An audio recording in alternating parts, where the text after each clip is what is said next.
It's the Martha Zoller Show, presented by Gainesville Mechanical. Now from the Northeast Georgia Health System studio in downtown Gainesville, here's Martha Zoller on AM 550 and FM 102.9 WDUN. Always here, always local. Their questions are being asked, as they should be. Well, how's this going to end? We don't know yet. Will there be regime change? We don't know that. If you wait, as have 5 or 6 or 7 presidents, until you have all the answers, you end up doing nothing. Yeah. We will never have a better opportunity to stop a rogue terrorist country from getting a nuclear weapon than now, and Trump took it, and I respect him for that. It is the Martha Zoller Show, and new polling out today. CBS says 85% of Republicans support the president's strike on Iran. Fox News is at 84%. Washington Post is at 81%. Reuters is at 82%.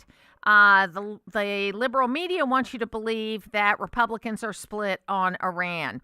Doesn't seem like that's the case. John Ashbrook, my great friend from the Ruthless Podcast, is with me today, and we're going to talk a little bit about Iran, but also about politics. A lot happened in Texas last night, and we've got a lot of things happening. John Ashbrook, welcome back to the program. No, Martha, it's so good to hear your voice, and always fun to spend some time with you. Oh, thank you so much. You guys, I had a heart attack a month ago today, and it was one of those little syndromes that are very common to women.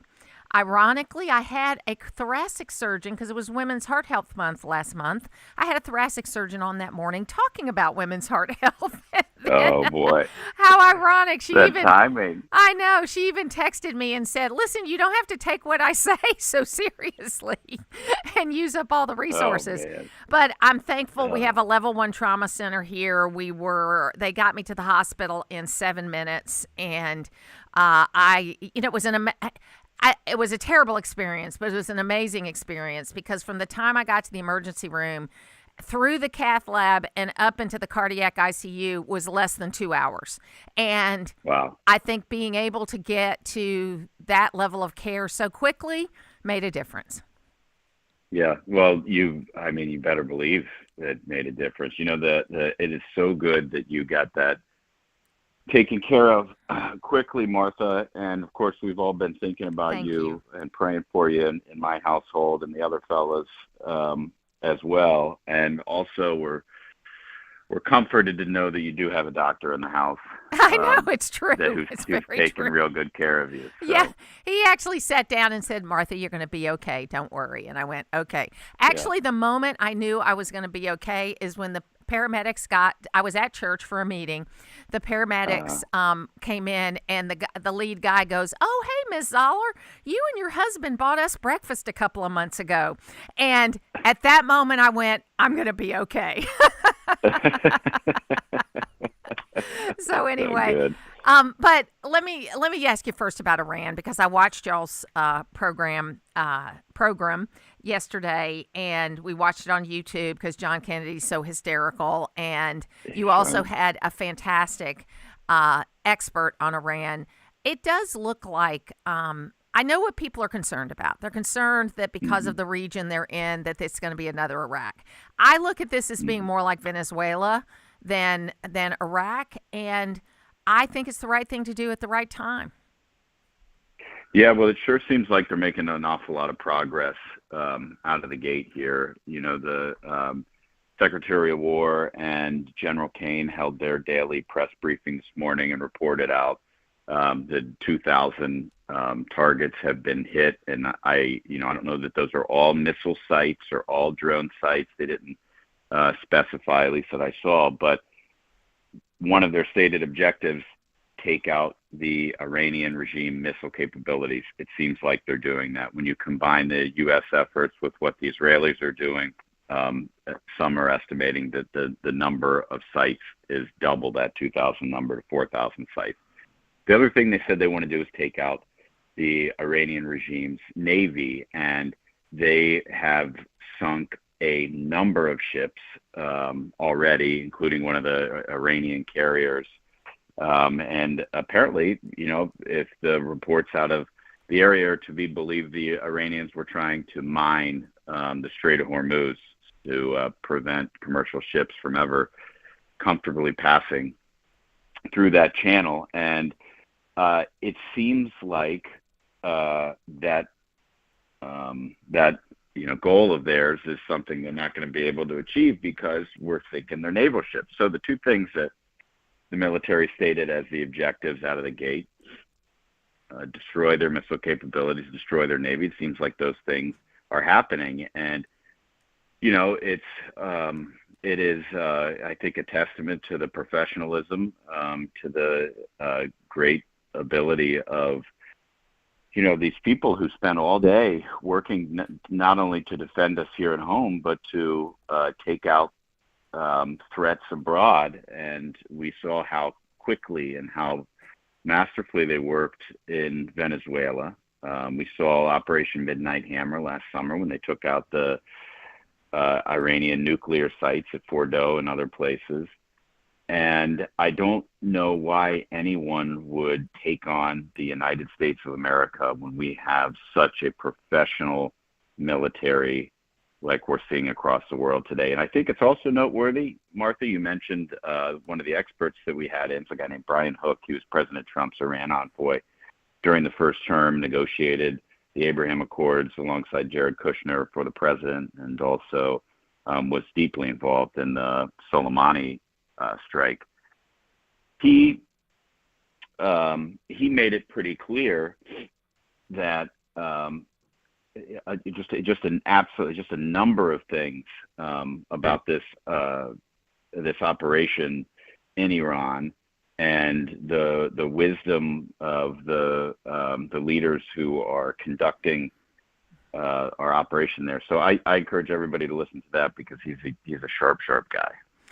So we had several primaries last night. Our primary is May the 19th. Our qualifying is this week in Georgia. There are going to be some counties. I mean, we got fruit basket turnover going on here in Georgia where because Governor Kemp didn't run for the Senate seat, and I understand why he didn't. There's just a lot of folks running for everything, and there's a lot of people moving up and down the ballot. In the 9th district right here where I'm sitting, which is a plus 26 Republican district, we have 2 Democrats that have signed up to run in the Democrat primary, which is really interesting.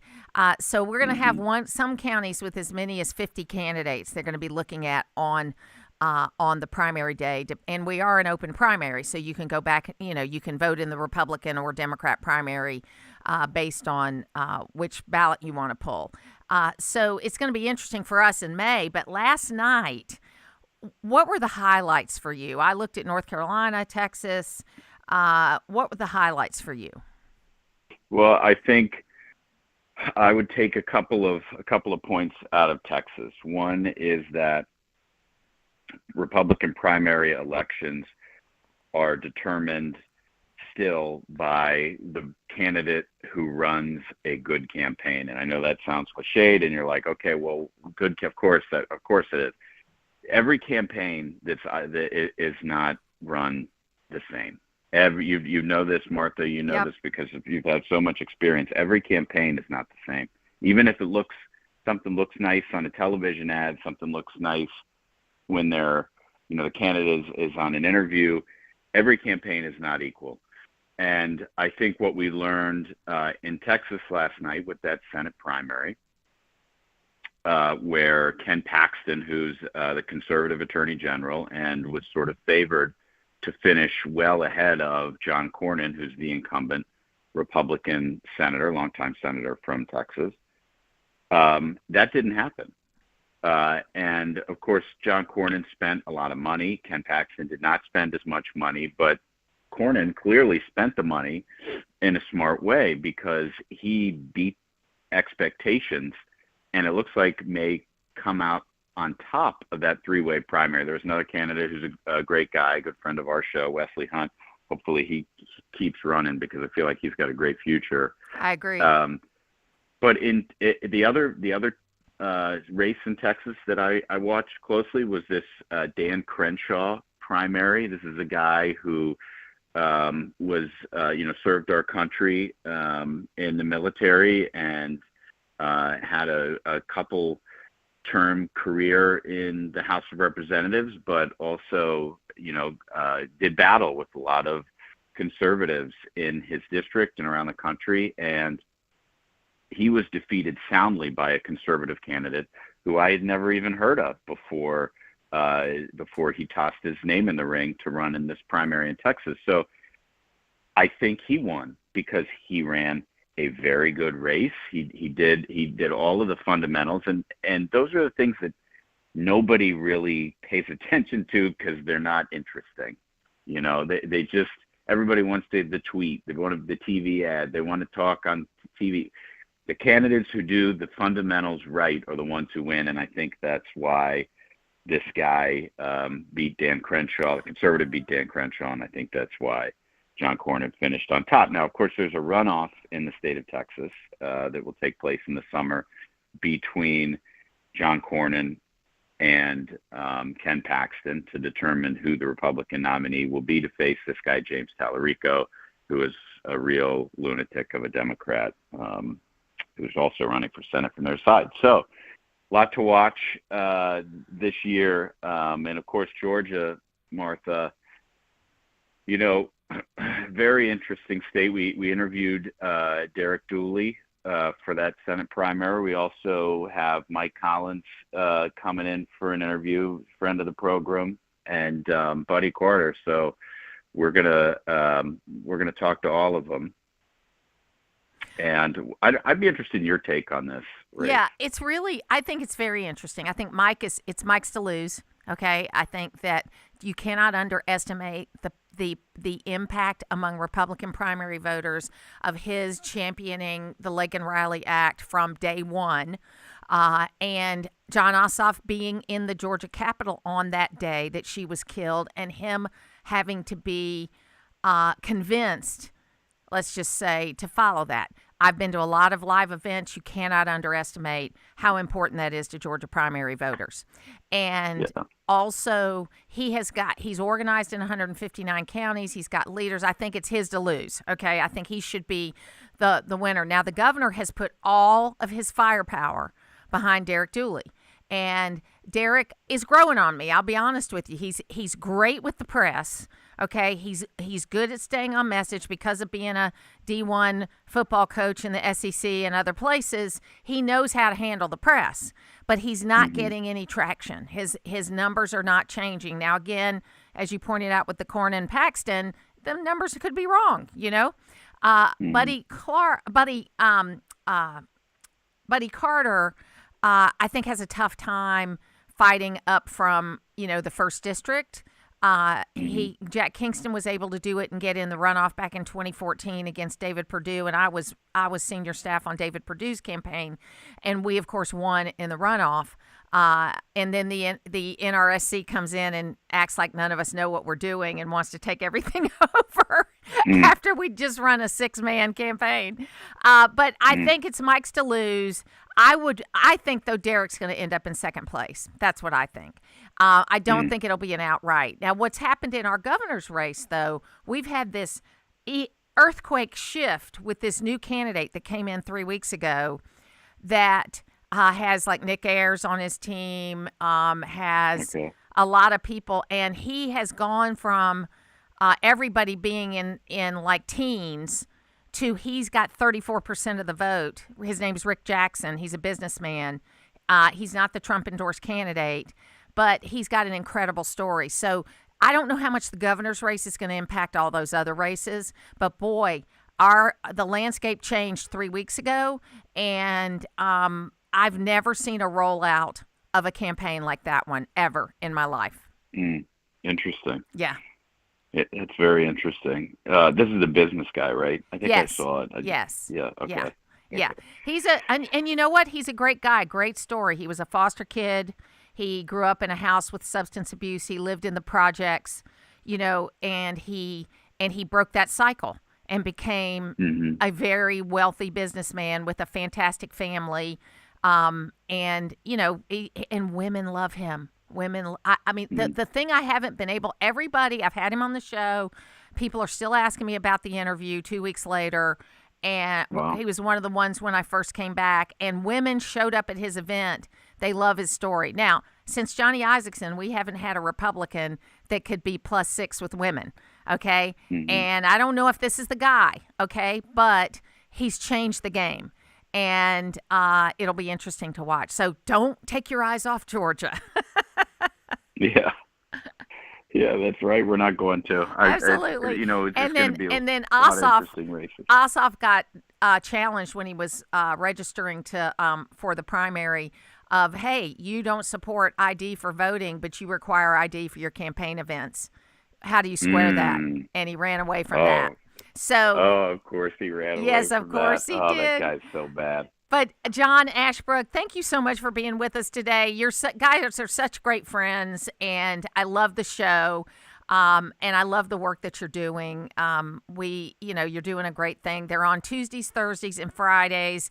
It is better on YouTube when you can watch it, okay? But I listen in my car a lot too. So the Ruthless Podcast is something you can't miss if you care about politics. Thank you so much, Martha. Thank you. We'll take a break, and when we come back, so much more to come. Are you moving your home or business? This is Phil Benelli, and on the next edition of North Georgia Business Radio X, Scotty Ball, partner at Walker Ball and Demo, discusses the legal items to study prior to signing on the dotted line. Make your radio's home setting with us Saturday at 3 on WDUN. Always here, always local. Rise and shine with M&R Equipment and Rental. Your project success is our first job of the day. Whether it's landscaping, construction, or home renovation, we've got your back with our wide range of high-quality tools and equipment. We make starting your day easy. Simply pick your tool, choose your rental period, and get down to business. No job is too big or small. From saws to skid steers, we've got you covered and at prices that won't break your budget. Visit us at mnrrental.com. We're here to help you build a brighter tomorrow. Spring is calling. Are you ready to grow? At Full Bloom Nursery, we're kicking off the spring season with 5 acres of perennial shrubs and trees, all ready for your next outdoor project. This is Julie. I'd like to invite you to come experience the difference of a true nursery. Take a stroll through our display gardens and let our knowledgeable staff help you choose the perfect plant for your space. We're open Monday through Friday from 9 to 5 and Saturday from 9 to 2. Learn more at fullbloomnursery.com and follow us on Facebook to see what's growing. You already know Gainesville Mechanical for their award-winning HVAC service, but did you know they handle plumbing too? Because plumbing problems never happen at a good time, you need a trusted, experienced team there when they do. From small leaks to major repairs, Gainesville Mechanical is here for you with 24/7 no overtime rates through their Customer Assurance Maintenance Plan. Proud to be named Best of Hall for HVAC and plumbing, Gainesville Mechanical and Bryant, doing whatever it takes to keep North Georgia cool since 1989. Wesley Financial Group is not a law firm. Ask yourself this question. Is it really worth holding on to that timeshare that you know you need to get rid of? Here's the truth. The average maintenance fee just went up over 17%. That could have been 117%, and there's nothing you can do about it. When you buy a timeshare, you give them a blank check for annual maintenance and assessment fees. I'm Chuck McDowell, founder of Wesley Financial Group. For 15 years, I've helped over 50,000 families cancel their timeshare. Not sell it, not transfer it, cancel it. Did you buy a timeshare because they told you it was a great investment and your maintenance fees would never go up? That's a lie. Are you ready to get rid of your timeshare once and for all? Simply call us and I'll send you our timeshare exit kit that explains all your options for cancellation. Call Wesley now for your timeshare exit kit. 800-515-1771. That's 800-515-1771. 800-515-1771. Always here, always local. From the Access WDUN Hardy Chevrolet newsroom, the father of alleged Appalachia High School shooter Colt Gray is found guilty on more than 25 charges Tuesday. Details at Access WDUN and coming up on North Georgia's News Talk. It's the Martha Zoller Show, presented by Gainesville Mechanical, from the Northeast Georgia Health System studio in downtown Gainesville on AM 550 and FM 102.9 WDUN. Listen, let me explain to you guys this in simple English. Okay? Iran is run by lunatics, religious fanatic lunatics. They have an ambition to have nuclear weapons. They intend to develop those nuclear weapons behind a program of missiles and drones and terrorism that the world will not be able to touch them for fear of those things. And this is the weakest they've ever been. Now is the time to go after them. The president made the decision to go after them, take away their missiles, take away their Navy, take away their drones, take away their ability to make those things so that they can never have a nuclear weapon. That's why the president made this decision. It was the right decision, and the world will be a safer place when these radical clerics no longer have access to these weapons. You see how they're using them now. Imagine how they would use them a year from now if they had more of these.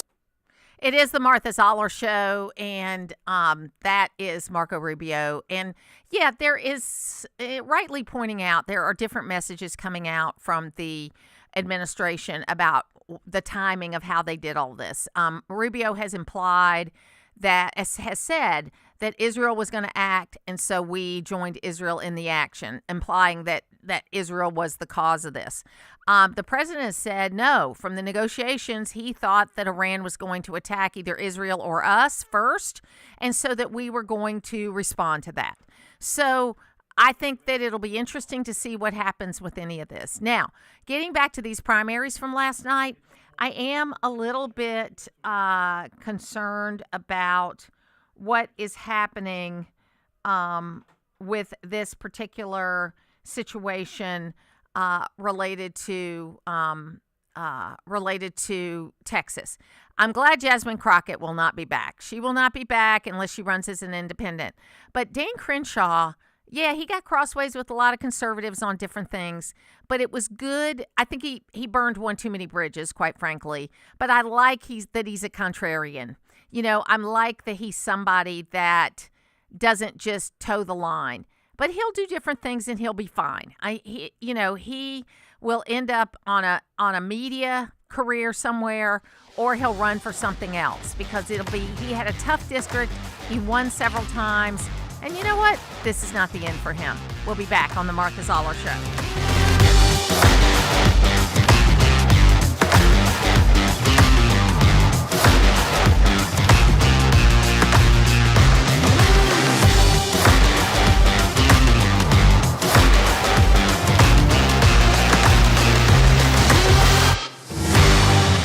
Does your office technology slow your team down? Nothing is more frustrating than printers that jam, copiers that won't connect, and service providers that don't follow through. You and your team deserve technology that works.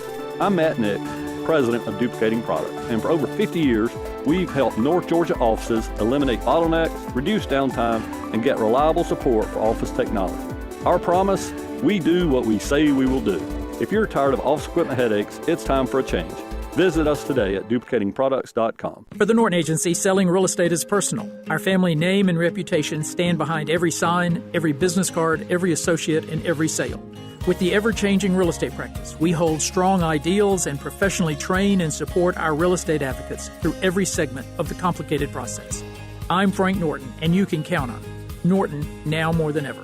Call us at 770-532-0022 or look for us on the web at gonorton.com. Our family serving North Georgia for 4 generations. Hey folks, Todd Starnes here. When it comes to keeping pests out of your home, Mark Turner at Select Pest Control has it figured out. As the name implies, you get to select whether you want their professional team to take care of those pesky pests, or if you'd rather do it yourself, visit their retail store on Browns Bridge Road in Gainesville. Since 1993, Mark and his great staff have offered professional service, products, and advice to North Georgia. Visit them online at selectpest.net, or better yet, stop by Select Pest Control today and tell them Todd sent you. Wednesday brings Choice Sports Basketball. At 6 on AM 550 and FM 102.9, the East Hall boys are on the road to take on Calhoun. While on 94.5 FM, the Gainesville boys host Dutchtown at 7. Be game ready with previews at accesswdun.com. Powered by North Georgia's News Talk.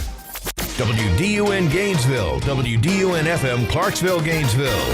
Always here, always local. It's 9:30.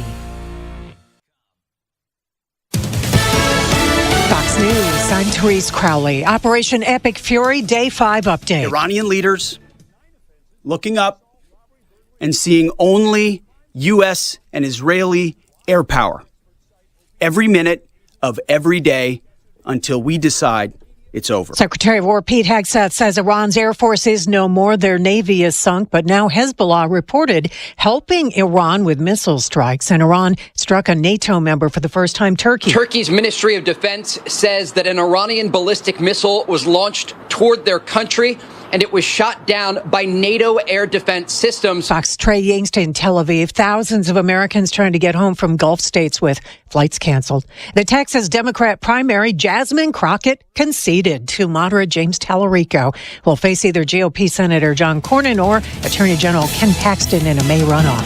America's listening to Fox News. Always here, always local.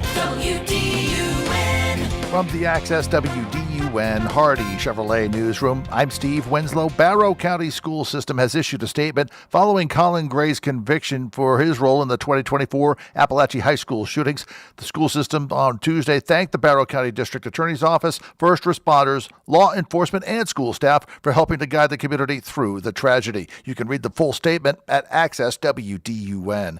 A man has been sentenced to prison after officials in Gwinnett County say that he was selling meth. WDUN's Lawson Smith reports. 46-year-old Asa Philip Daniels was arrested by Duluth police last July on charges of possession of meth with intent to distribute. The Gwinnett County District Attorney's Office said Daniels was caught trying to sell 4 grams of meth to an undercover police officer. He reportedly had prior felony convictions. A judge sentenced Daniels to 25 years, with the first 18 to be spent in prison. And amid the public outcry regarding the Epstein files, a local resident is holding an informational rally in Gainesville later this month. WDUN's William Daughtry explains. Tyler Neff, the organizer, told Access WDUN in a message that he got approval last week to hold the gathering on March 15th from 2 to 4 p.m. at the downtown Gainesville Square.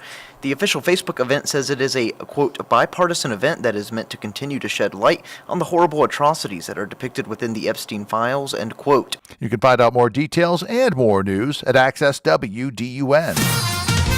Now here's your Access WDUN weather forecast. Partly to mostly cloudy skies, mid-70s for highs later today. Into tonight, partly to mostly cloudy with fog developing later on, low 50s by early tomorrow. From the Access WDUN Weather Center, I'm meteorologist Holly Strano. In Demorest, 56 degrees, Winder, 58, and in Gainesville, 57. From North Georgia's News Talk, AM 550 and FM 102.9 WDUN. If you need on-time expert plumbing service, Conditioned Air Systems is here for you. Our plumbers deliver the highest quality service in North Georgia 24 hours a day and 7 days a week. We've been North Georgia's source for elite residential and commercial services since 1983.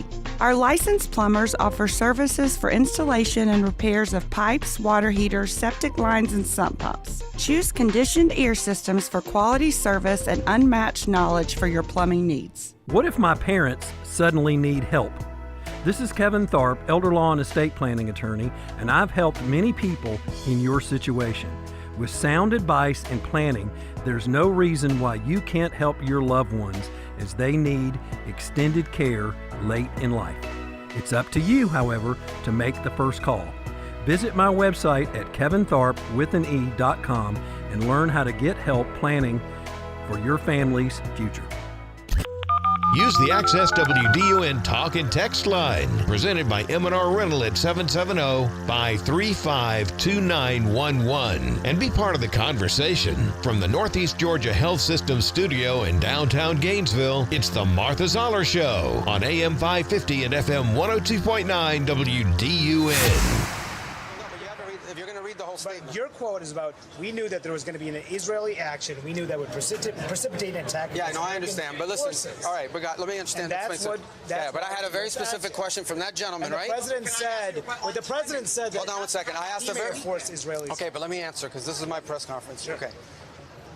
You asked me, I was asked a very specific question, so you guys can misrepresent it, but I was asked a very specific question yesterday. The bottom line is this. The president determined we were not going to get hit first. It's that simple, guys. We are not going to put Americans' troops in harm's way. If you tell the president of the United States that if we don't go first, we're going to have more people killed and more people injured, the president's going to go first. That's what he did. That's what the president will always do. He will always put the safety and security of our men and women in uniform and of all Americans before anything else. He's always going to do that, and that's what he did here. In addition to that, I would argue that this threat from Iran They are hiding behind these missiles and hiding behind these drones. They wanted to reach a point where you couldn't touch them, and then they could do whatever the hell they wanted with their nuclear program. It is the Martha Zoller Show. That's Marco Rubio doing a master class in communication.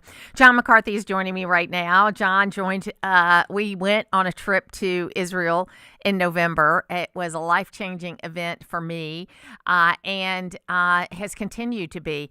And John, welcome to the program. I'm so glad to talk to you. Martha, thank you for having me this morning, and thanks for what you do to spread the word. Thank you. So tell folks, I'm sorry, you were going to say something? No, go ahead. Go ahead. Tell folks a little bit about you and then how you ended up on this trip to Israel with us. Sure. Well, I'm the Republican National Committee man from the state of Kentucky. Been involved with Republican politics my entire life and career, in one form or fashion, holding different positions within the Kentucky, and then ran political campaigns for years. And now I run my own government affairs lobbying firm. And have been for the last 20 years. So I was asked to go by AIPAC to join in the Education Foundation to join them on a trip a year before, and was not able to go. So it was wonderful to be able to go this past November, meet great folks like yourself, and to experience a trip of a lifetime that not only helped me give greater context and greater understanding of the threats to our Western civilization that exists every day there in Israel, but also just the culmination and confirmation of my faith and being in the same places where you read about in the Bible since you were a kid. So it was a fantastic experience. Yeah, and it's so important when you have the opportunity to be on the ground in a place like that, a historical place like that. And, now, of course, with what we're dealing with right now, with what's going on, I've got people I'm communicating with that I met during that period of time that they and their families are in bomb shelters. They are living their life. They're optimistic. But that I think for me was, of course, the being in the places where Jesus walked was like the most impactful thing for my faith. But meeting the families and the retired military folks and the other folks that it's a common thing for them to have to get into a bomb shelter and protect themselves. And that is something that's so impactful when you see it at every bus stop and in every home. We're so fortunate that we live in the United States where we get to take those sort of things for granted, quite honestly. I mean, to live with that constant threat every day and to be prepared to cope with this whatever situation, and to watch the individuals that we met with such great character and commitment to their country, understand that, comprehend that, and understand that it's worth it because of what their beliefs are and what they want, what they're standing up to each and every day is that, evil threat. And nothing culminated that for me more than visiting areas that were directly hit on the October 7th attack, and the understanding that comes with that, just how much hate was conveyed that day, and then how a country like Israel has responded, and to our country, the United States of America, has stood with them to push this back to the point, to push those thoughts back and to take actions. It makes you proud to be part of that effort. Nobody wants the loss of life ever at all, but thank you to our troops for what they're doing each and every day to protect those that who deserve to be protected from those that profess evil. And I was so impacted by the fact that everybody in Israel serves and everybody has the ability to serve. In the early 2000s, when the Iraq War was going on, I went to Iraq a couple of times to cover the war. One, I covered women in the military, and then the second trip, I took a Gold Star dad back to the spot where his son was killed, and or attempted to do that. It took 2 trips to be able to do that. The first trip we didn't get there, and then the second trip he went with a photographer that had traveled with us the first time and finally did get there. But what was interesting to me was they really do understand what the cost is. And even at the dinner we had with the soldier who had lost his leg, he was still figuring out a way to serve. And that was so impactful to me because, I'm not saying we need a draft in America. Okay. I'm not saying that. But I do think that I'm old enough to remember that if you went to a land-grant college in the United States of America, you spent at least 2 years in ROTC if you were a male, and you didn't end up having to join, but you got that history and that discipline and that camaraderie. Because I've been to Walter Reed to visit our guys that were injured in the global war on terror, and to a man, they would say, ma'am, we just want to get back to our unit. We just want to get back to the guys that we served with. We just want to do that. And that kind of camaraderie, I think in a way we lost some of that when we went to an all-volunteer army. I'm not suggesting that we should go back to a full draft situation, but I think we need to figure out a way for more of our young people to understand that kind of service. Absolutely. I couldn't agree more. If you look at America today, it's one of the age groups of young men that are no longer participating in the workforce. It's surprising to most people. And I'm not saying that we need to bring back the draft either, but it is amazing the commitment that families in Israel make to the cause and to their country, and then what focus they come out with after that experience to be focused on what their calling might be in life. And we met, at that same dinner, there was a wonderful young lady who has pursued an engineering degree in computer science and what she's doing for her career and path. It was really amazing to watch that and how that concentrated mission focus then pervades everything that the most of the people we met do every single day to try to defend their country and pursue a career, pursue a passion that they have. And I mean, at that dinner, there was a young man who was American, who was from upstate New York, but because he was Jewish and Israeli, had dual citizenship, he voluntarily came over and served. And it was just an amazing thing to see. And as we have, sadly, 4 soldiers that have died, it may have gone to 6 now that have died in this action that we've had in Iran. It brings it home. It brings it home in a big way because, we've got, I believe that we are long overdue in putting Iran back in their place. I am one of those people, and you can call me a warmonger if you want to, but I think that we have allowed them to mess with the world's ecosystem long enough, and that it's time for them. It's time to unleash the Persian people, the Iranian people who have been throughout history, people that have made big things happen, and it's time to give them back their freedom. Now, they're going to have to do the hard work themselves, but I'm in support of what's happening right now, and we have to see how that impacts Israel and it impacts the rest of the world.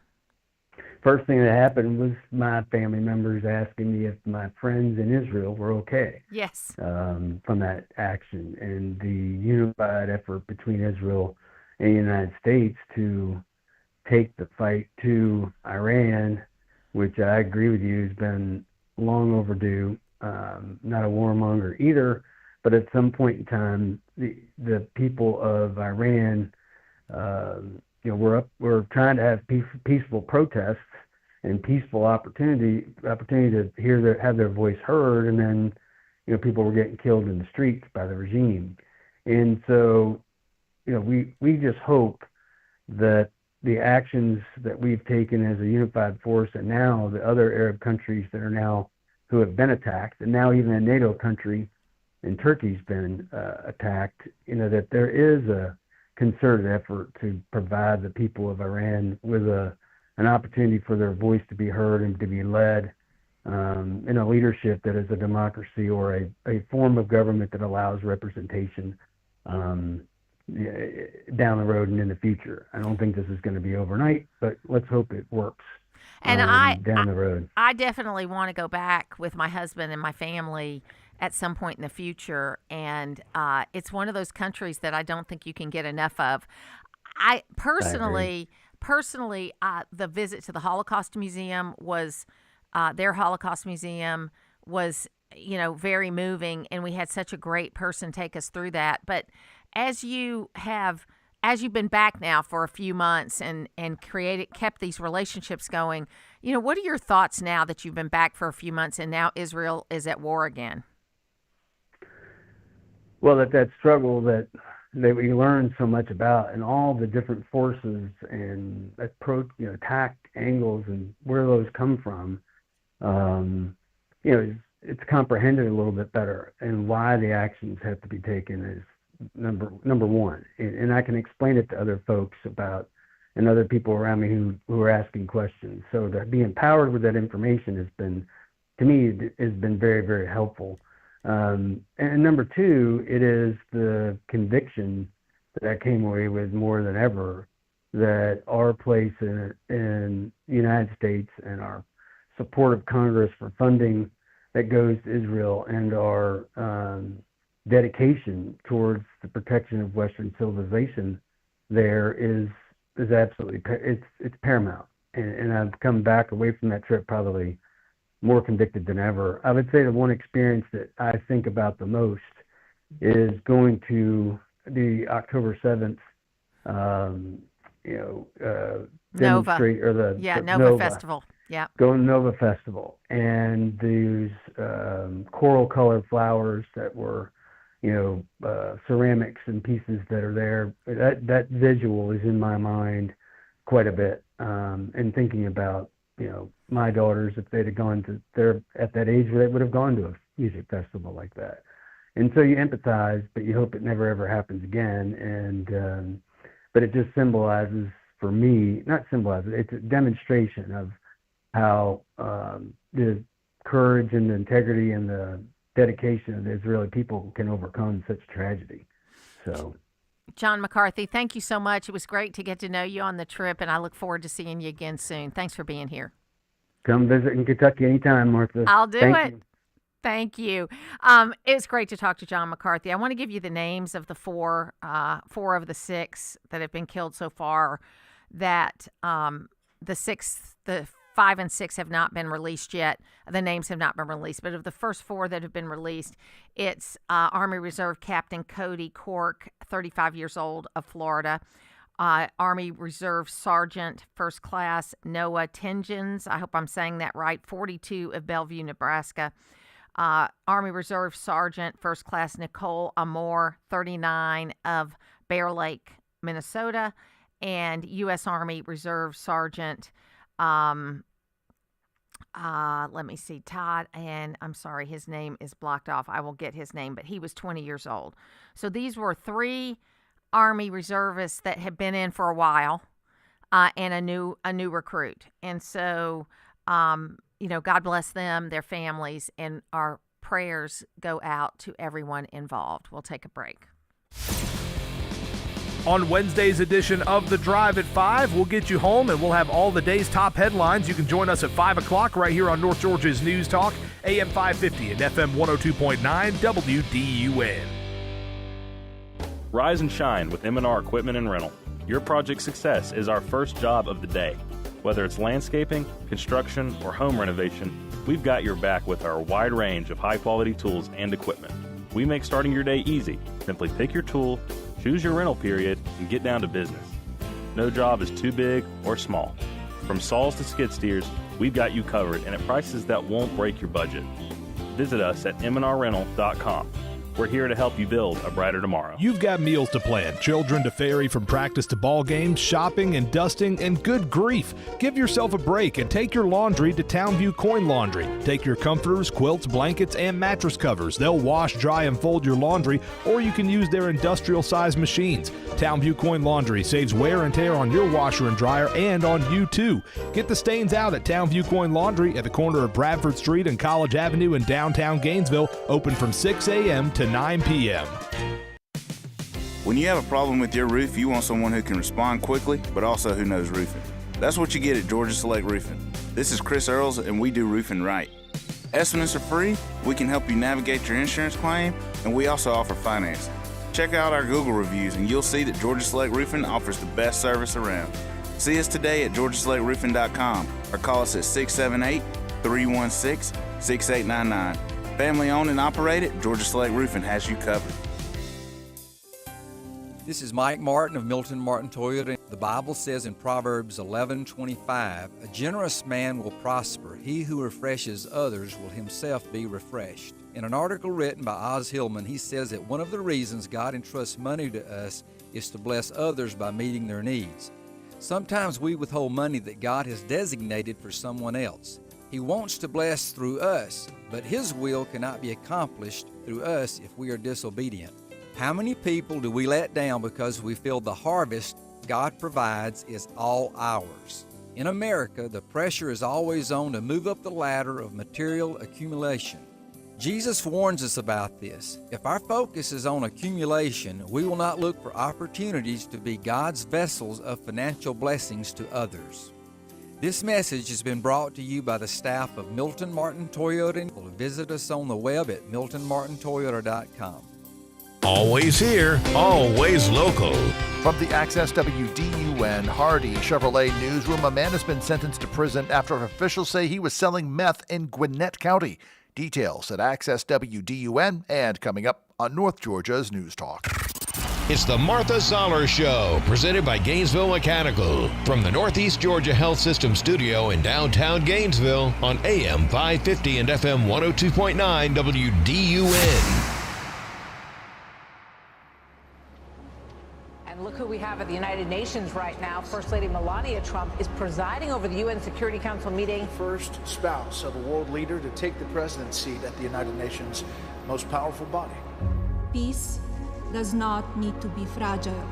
Enduring peace will be achieved when knowledge and understanding are fully valued within all societies. We are in the age of imagination, a period where technology can be free and unrestricted by land borders. We must cultivate a just moral imagination for the next generation, for our children, building an infrastructure of understanding. The path to peace depends on us taking responsibility to empower our children through education and technology.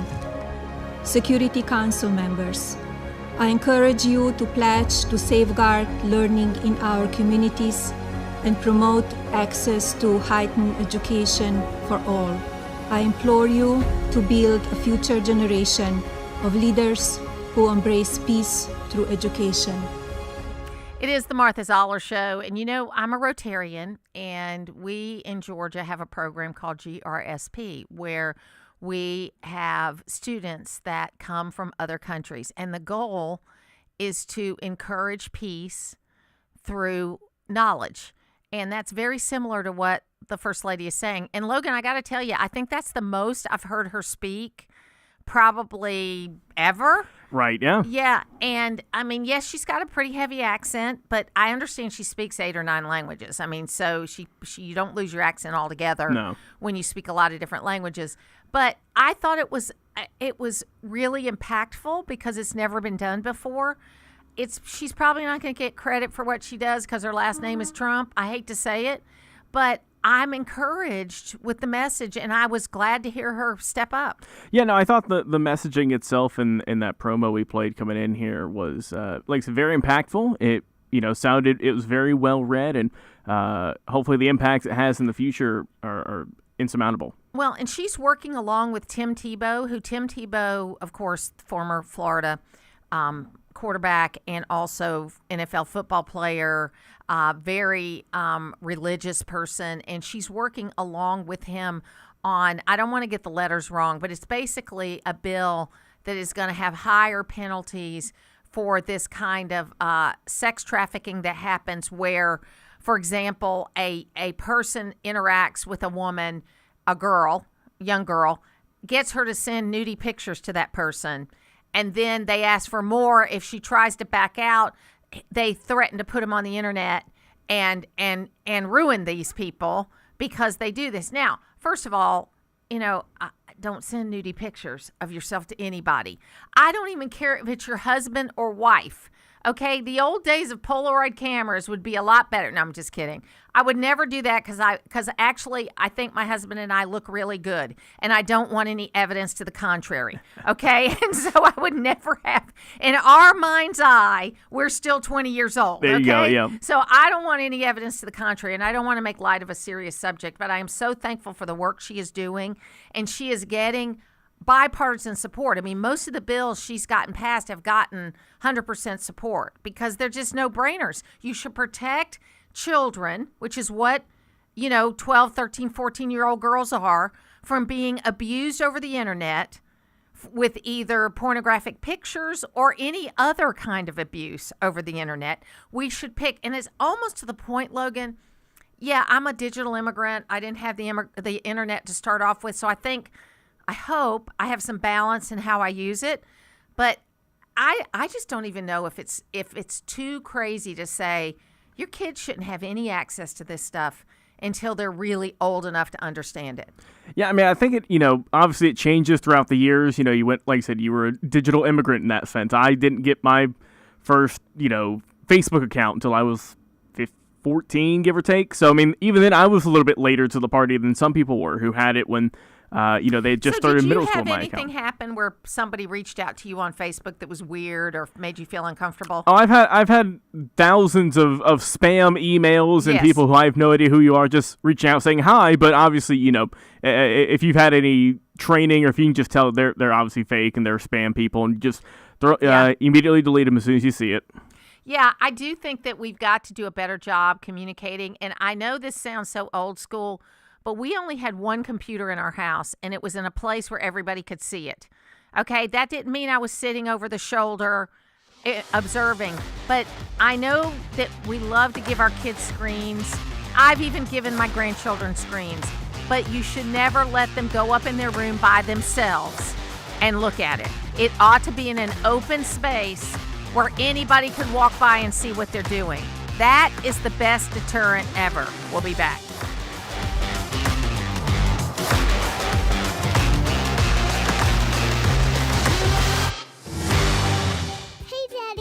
A crawl space? That's a good question, Annie. I'm Cody Lovin with Crawl Space Medic. Musty smells, dampness, and sagging insulation means your crawl space or basement might need some attention. Our team quickly finds and fixes moisture problems, updates moisture barriers, and resolves structural issues, ensuring your home stays dry and comfortable. Don't let your crawl space problems affect your comfort, air quality, or property value. Visit crawlspacemedic.com. A healthy home starts from the ground up. Hey, can you blow up some balloons for Jack's party? I can't. I'm so congested. You need Sinex Saline from Vicks. Sinex Saline Nasal Spray? Yeah, just Sinex. Breathe. Sinex Saline instantly clears everyday congestion associated with colds and year-round allergies with a gentle, ultra-fine mist that's no mess and easy to control. Daddy, we need more balloons. On it. Enjoy life's important moments without congestion. Try Sinex Saline from Vicks. Just Sinex. Breathe. Use as directed. It all comes down to this, folks. Yep, the entire season is on the line. But my throat has officially thrown in the towel. Sounds like you need Vicks VapoCool drops. They're max strength and vaporize sore throat pain. Whoa! These VapoCool drops hit fast. Speaking of fast, did you just see that play? Yeah, he vaporized that ball. That pun should have come with a penalty. Vaporize sore throat pain with Vicks VapoCool drops. Use as directed.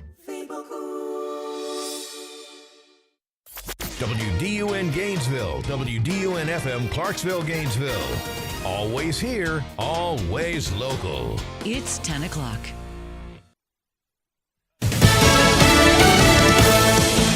We're just getting started.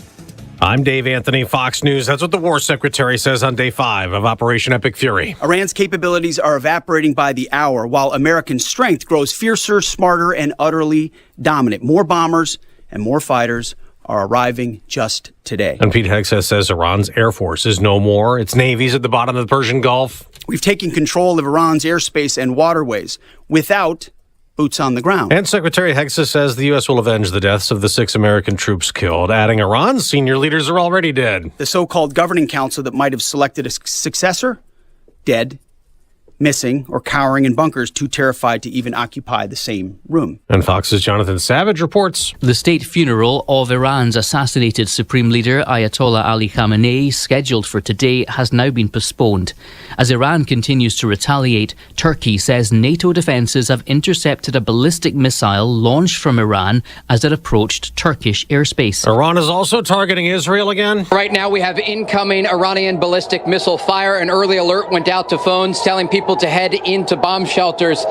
And right now there are no interceptions behind me, but it's coming again in what appears to be another coordinated attack between Iran and their Lebanese militant group Proxy Hezbollah. That's Fox's Trey Yingst, who's wearing a combat helmet in Tel Aviv. At the House, two different topics in one hearing. Republican Oversight Committee Chairman James Comer focusing on years of fraud in Minnesota. We have spoken with over 30 whistleblowers, many of them current employees and Democrats, who say they were ignored, retaliated against, and even surveilled for raising concerns. But House Democrats, including Robert Garcia, are focused on controversial immigration enforcement in Minneapolis. Peaceful Americans have been killed by federal officers and agents and labeled them as domestic terrorists.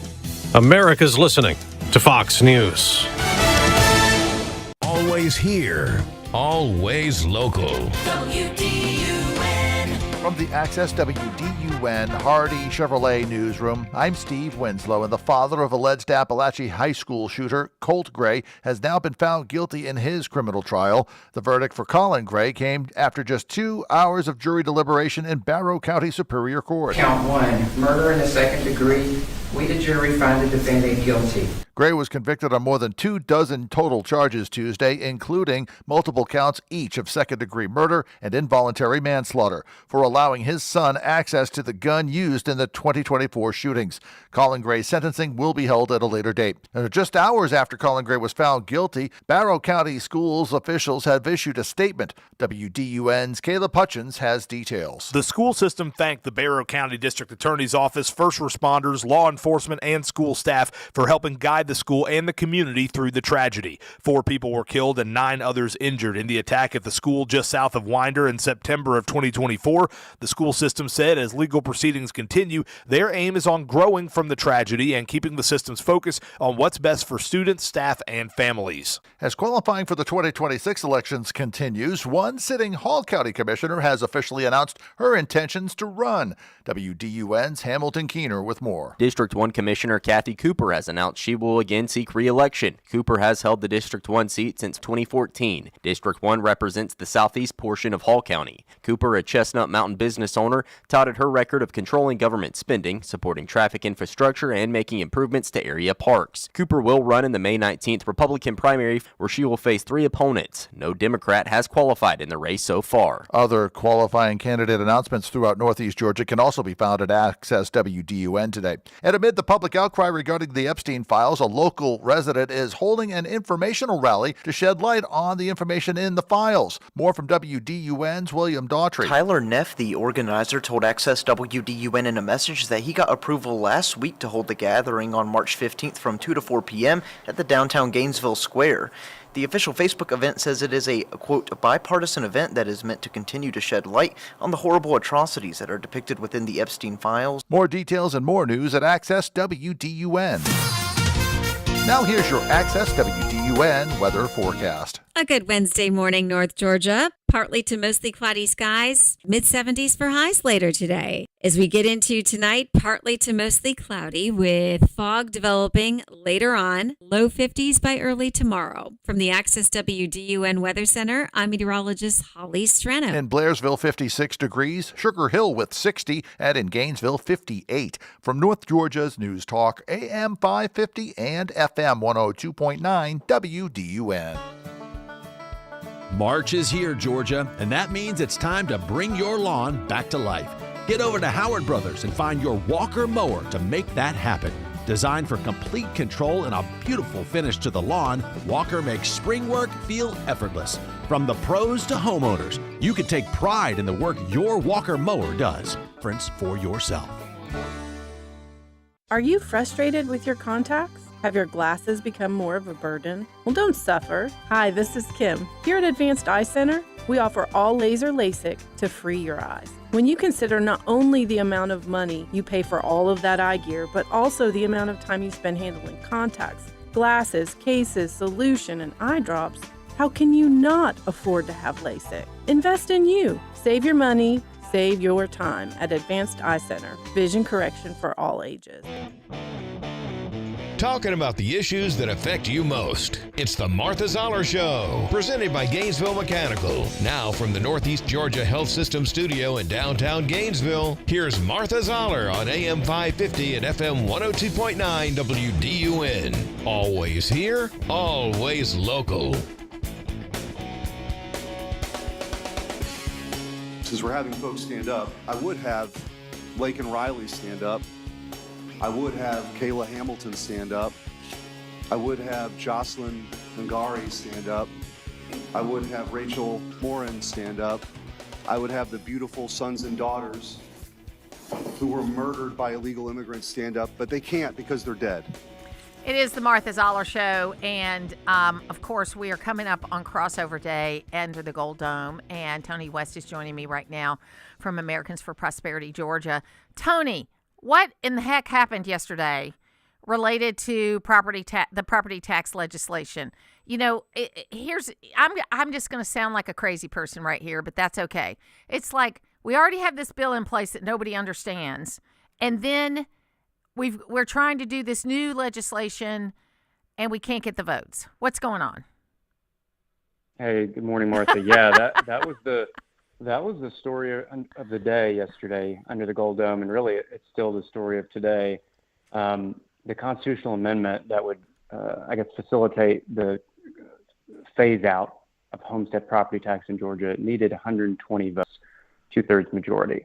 There's only 99 Republicans, and only one Democrat voted for it. So it failed. The rhetoric on the floor was pretty bombastic. It was the ugliest it's been this year, in my opinion.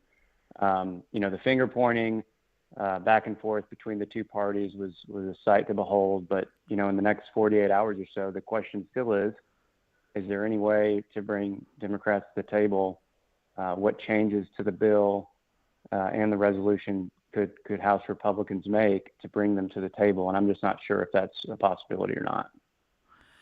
Yeah, I think it's going to be interesting. I mean, it's always hard to get things done, big things done in an election year. And it's always hard in the final year of a governor's term. Okay. I mean, makes it more difficult, but it looks bad, for the leadership because they said this was their top priority. I agree with you in a sense. One thing that did come up on the floor that I think is worth commenting on is one of the Democrats in the well basically said we weren't involved in this process. And that's one reason why we're now, and that's just not fair. The sponsor, Shaw Blackman, chairman of Ways and Means, I know he'd engaged many stakeholders. Yes. And the bill had changed multiple times, trying to build consensus and trying to earn their support. So the idea that House leadership didn't attempt to earn the support of the other party, I don't think is a fair accusation.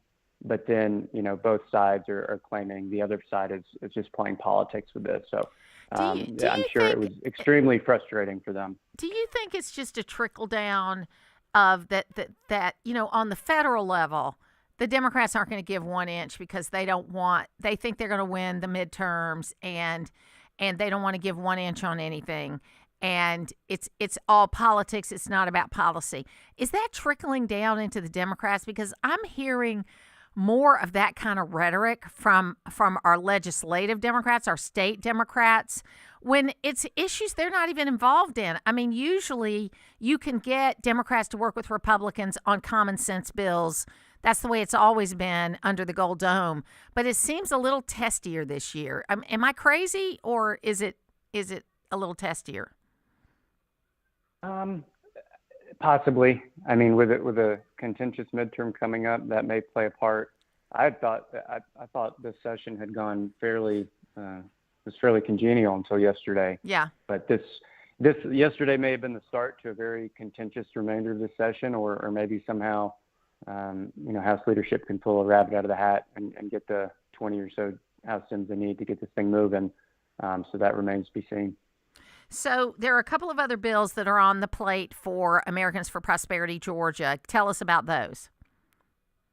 Yes, we're excited about House Bill 1247. It's the Georgia Bureaucratic Deference Elimination Act. It's eligible to come to the House floor.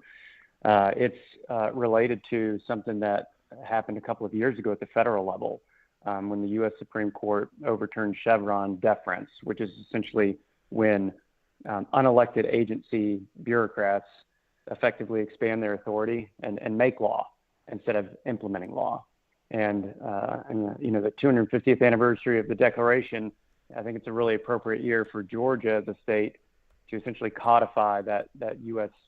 Supreme Court standard that says legislature passes laws, courts interpret laws, and agencies implement the laws. Agencies should not be making laws. So we're really excited to see that hopefully hit the floor very soon. Great. And how does it look? I've gotten really good feedback. Heard in committee, heard amongst members. It seems like the Republicans seem to be on board with it. However, in committee and then in rules, when Representative Reeves asked for it, he was getting some pushback from the Democrats. So I'm thinking this is going to be another partisan issue, unfortunately, which it shouldn't be. In a few other states where AFP has worked on bills like this, it has been bipartisan. So that, once again, kind of goes to what you were just talking about. Is this a political thing in a political midterm year? Absolutely. So tell me, overall, I know you won't know until sine die, but overall, do you feel like your issues, which are about, free markets and keeping businesses less regulated and being able to be better business people, I mean, that's really what AFP is all about. Has this been overall a good session?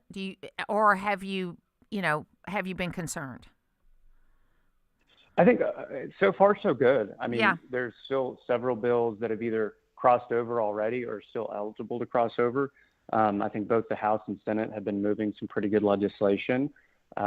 Yesterday, the Senate passed a bill that expedites and makes more efficient the local permitting process to make sure, builders are able to build homes and build other commercial entities as they see fit and allow that market to actually function efficiently. It was really interesting to hear the testimony when that bill was in committee, because it's the idea that builders are saying the cost of homes increases when we're delayed. So the legislature stepping in to kind of say, local governments, here's a new process we got to go through because what's going on right now isn't working. And there's a House companion bill, 812, that's also eligible for the House floor that we're encouraging the House to pass, so that both chambers pass this permitting reform at the local level to make sure developments can actually occur on schedule.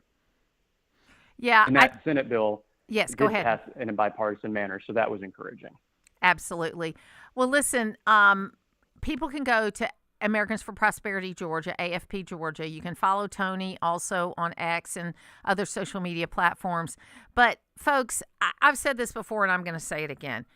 I get the question all the time from people, how do I get involved in politics? I'm concerned about what's going on. And I give them two pieces of advice. This is an election year, so I tell them to find a candidate they like and get involved in their campaign, to volunteer. But on an ongoing basis, I always recommend getting involved either nationally or with the local Georgia chapter for Americans for Prosperity, because the ideas they want to profess are the things that are right for America. It's not necessarily partisan politics, although it does fall more with Republicans on most of the issues they care about, but it is just the best organization when you want to talk about being free markets, free people, and less regulation. Tony, I always appreciate you being with us today. Thank you so much, Martha. You're too kind. Have a great day. Thank you so much. Appreciate it very much. You can join us on the phones at 770-535-2911. You can also text us, and let's talk right now to Tom and Lula. Hey, Tom, how you doing? Good morning, Martha. Martha, I had no idea you had a heart attack, and I'm so glad to hear you're okay. I have a problem with my device is blocking information, but I do have some good news. Yesterday, I saw what Tim Tebow did, the Renewed Hope Act of 2026, brought forward to Congress a very simple fact. The child protection agencies are putting in tens of millions of information, of data of children exploited, and there's no system or lifeline in place to respond in real time. It's more of like a back office. So he's not creating a policy change. He's trying to implement money to fund a fair, reasonable, and swift response to help rescue these kids that are being exploited and trafficked. And this is very important. You're trying to identify the children in the pictures, and I'm trying to tell them the pictures and identifying them in the older days. They're older now. They're not so much as current. You've got to identify the people trafficking them. And here's the ending point.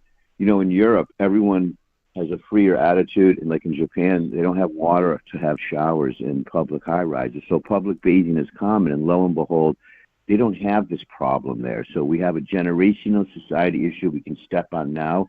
I want to thank Tim Tebow, and imagine Melania Trump, the first one at the UN. She probably didn't need a translator. She speaks so many languages, and how beautiful and intelligent and inspiring is this administration to see what happens when you bring in real people without an unintended hidden agenda. It's a blessing and an honor to be an American again. Yeah, we have to look. I realize that in the world we live in today, whether it's social media or whatever the cause is, it's probably different things for different people, that we have gone from a place where we could sit down and have a conversation with somebody and the first question wasn't about your politics. Politics is not the most important thing that you do in your life, okay? And there are so many things that keep us together and we have in common. And that's why my message more recently, and thanks for your call today, Tom, has been, you know, that the message more recently has been find out what you can do in your own backyard. Yes, I'll take the time looking at the federal issues and the worldwide issues, and we'll talk about them, we'll touch on them, we'll be a part of them. Don't be surprised about that. But figure out what's going on in your own backyard. I am so lucky to be sitting here in this studio where we see kids going by all the time on a field trip, going over to Kilwins, learning how candy's made or how chocolate's made or whatever it is. That's what's important, okay? Taking care of your own backyard, because you know what? If we all took care of our own backyard, it would be a better place. And as far as decisions about going to war and that kind of thing, and this is going to be a hard statement, folks, we have to trust that the people we elected are making the best decisions. And you heard Marco Rubio say it earlier, that if the President of the United States, and take his name away if you have a problem with his name, okay? Take his name away. Thinks that it's going to save American lives to approach something in a certain way, he's going to do it, then that's the guy we should have there. Okay? We have looked the other way while Iran has killed thousands of Americans. Forget about their own people, tens of thousands, but thousands of Americans in suicide bombings, through proxies, through whatever course they had, because we didn't want to make certain groups of people mad. And if you cannot and say, this is what we believe, you've got a problem. We'll be back. And the schools and the agents, they have ruined college sports. It's insane. It's Todd Starnes weekdays at noon on North Georgia's News Talk, AM 550 and FM 102.9 WDUN. Something new is coming to your neighborhood. This April, Exchange Bank is opening in Brazelton. I'm Anna Hollis, and for over 122 years, we've been Middle Georgia's community bank, offering our personalized service and our commitment to being a place where community matters. Now we're bringing that same commitment to Brazelton. We can't wait to be your neighbor and help your financial dreams grow. Learn more at exch.bank. Exchange Bank, member FDIC. You've got meals to plan, children to ferry from practice to ball games, shopping and dusting, and good grief. Give yourself a break and take your laundry to Townview Coin Laundry. Take your comforters, quilts, blankets, and mattress covers. They'll wash, dry, and fold your laundry, or you can use their industrial-sized machines. Townview Coin Laundry saves wear and tear on your washer and dryer and on you too. Get the stains out at Townview Coin Laundry at the corner of Bradford Street and College Avenue in downtown Gainesville, open from 6 a.m. a.m. to 9 p.m. Spring is calling. Are you ready to grow? At Full Bloom Nursery, we're kicking off the spring season with 5 acres of perennial shrubs and trees, all ready for your next outdoor project. This is Julie. I'd like to invite you to come experience the difference of a true nursery. Take a stroll through our display gardens and let our knowledgeable staff help you choose the perfect plant for your space. We're open Monday through Friday from 9 to 5 and Saturday from 9 to 2. Learn more at fullbloomnursery.com and follow us on Facebook to see what's growing.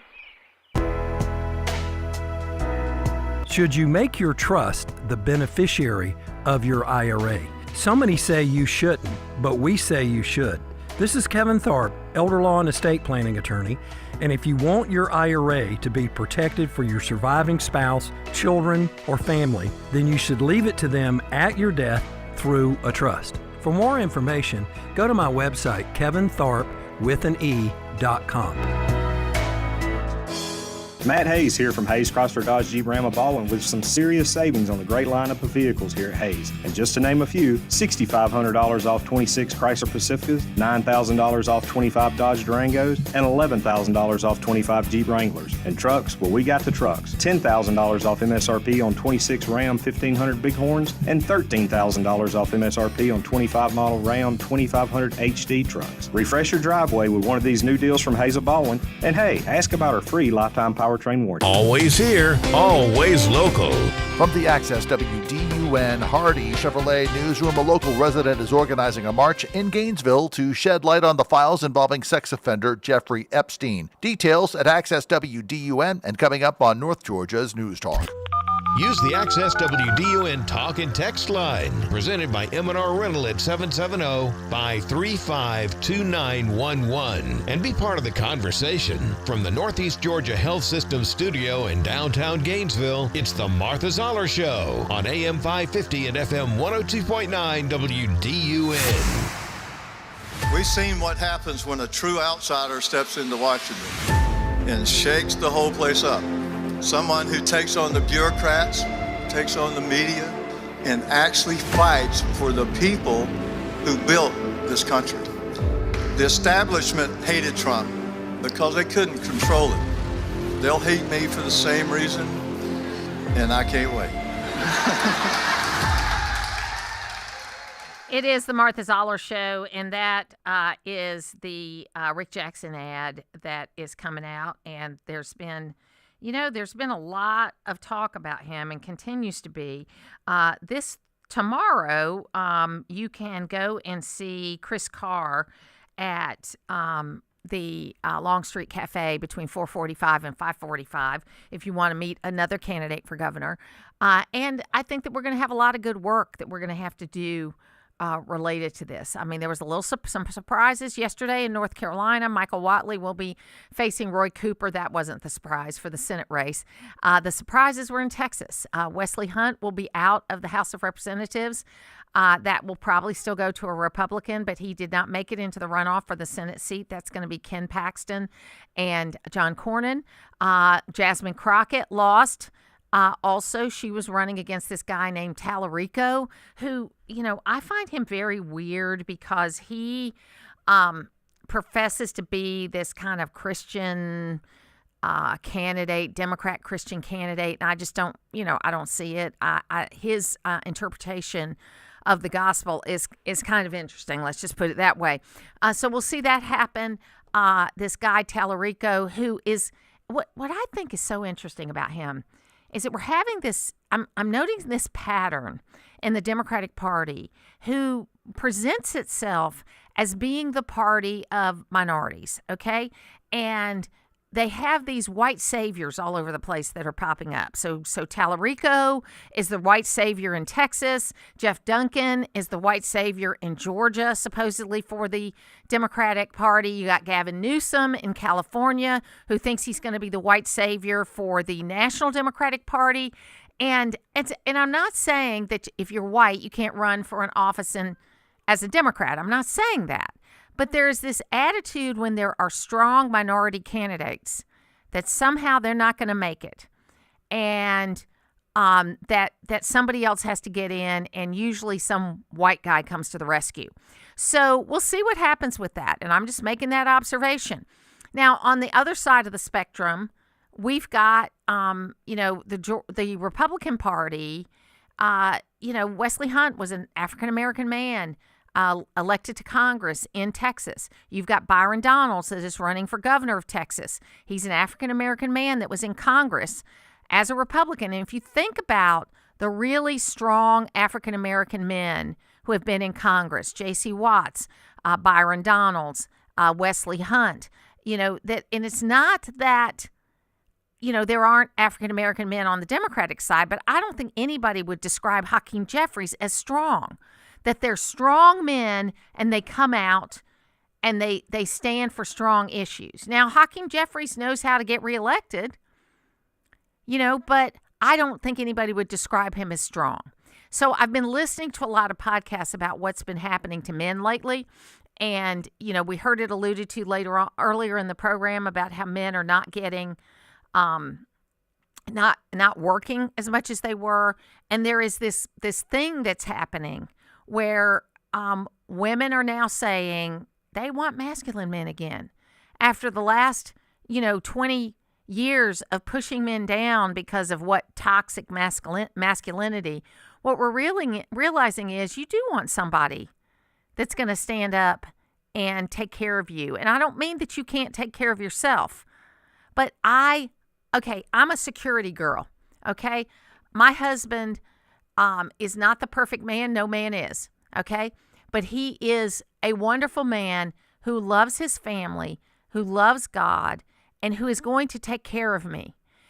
I've been through, and I mean because in times that I need to, I don't have to worry if we hear strange noises out at night because he's going to be up checking it out, okay? I don't have to worry in these illnesses that I've had in the last 2 in the last 5 years, that he was right there with me, being that strong man that I needed. Of course, he has a medical background too, but he was that strong man that I needed at the time that I felt weak. And I hope that I have been the strong woman that he needed at the time that he felt weak, because he had cancer 10 years ago. So it's about being a partnership, but there are definite roles that we have to play, and that there are things that some of us are better at than others. And we have been trying to tell men for the last 40 years, you're not as good at this as we used to think you were. And that was a mistake. We'll be back.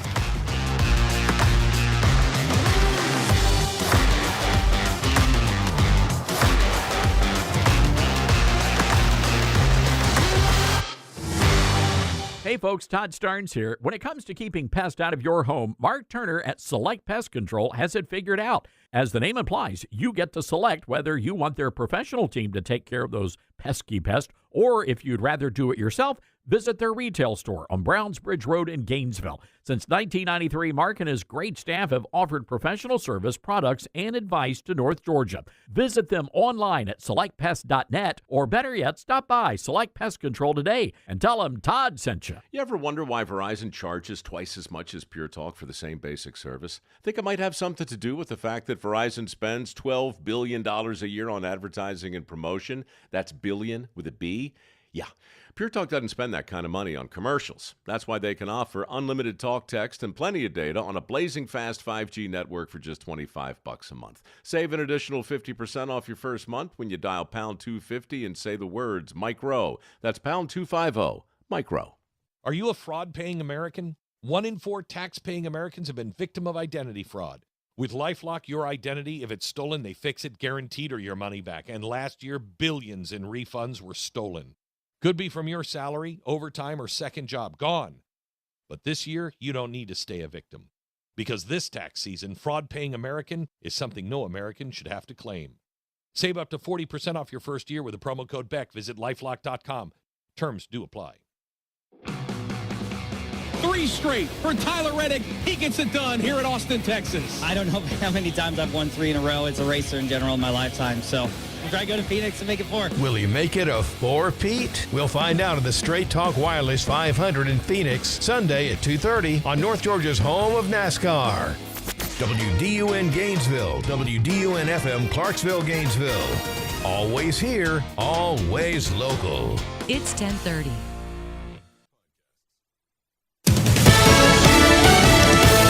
Fox News, I'm CJ Papa. An update from the Pentagon. We can sustain this fight easily for as long as we need to. War Secretary Pete Hegseth on day 5 of the operation against Iran. As President Trump said, more and larger waves are coming. We are just getting started.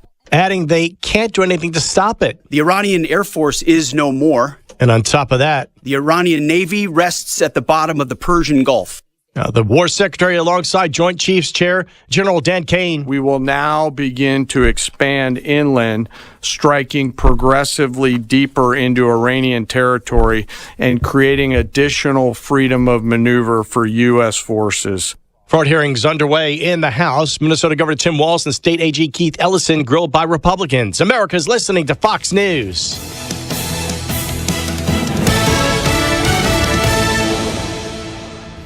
Always here, always local. WDUN.